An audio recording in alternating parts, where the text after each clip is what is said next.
తులారాశి చిత్త 3, 4 పాదములు, స్వాతి 4 పాదములు, విశాఖ 3 పాదములు. ఆదాయము 2, వ్యయము 8, రాజపూజ్యత 1, అగౌరవం 5. ఈ రాశి వారికి గురుడు అబ్బారి నుండి తేదీ జూన్ 1, 2024 వరకు మేషరాశిలో సప్తమ స్థానములో శుభుడగుట వలన రాజకీయ వ్యవహారములలో జయమును, ఆరోగ్యమును, తేజమును, బలమును, అభీష్ట కార్యసిద్ధియును కలుగును.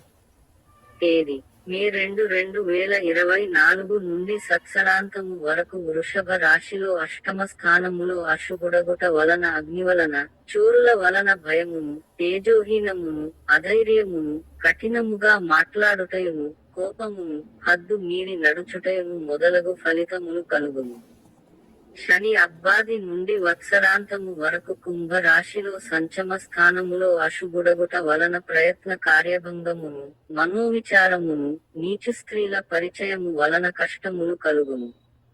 రాహువు అబ్బాది నుండి వత్సరాంతము వరకు మీన రాశిలో అష్టమ స్థానములో శుభుడగుట వలన సాహసమును, సూక్ష్మ బుద్ధియు, పరాక్రమమును, శత్రువులు నశించుటయును, సర్వ విషయముల యందు శుభ ఫలితములు కలుగుటయును, భూ లాభమును కలుగును.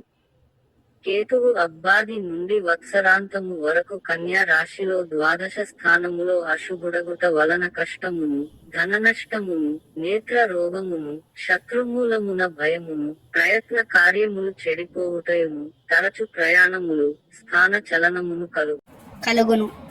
శుభం. ఈ యారో చూపించిన దాని మీద వస్తే సబ్స్క్రైబ్ అవుతుంది. సబ్స్క్రైబ్ చేసుకొని బెల్ ఐకాన్ ఆన్లో పెట్టుకోండి.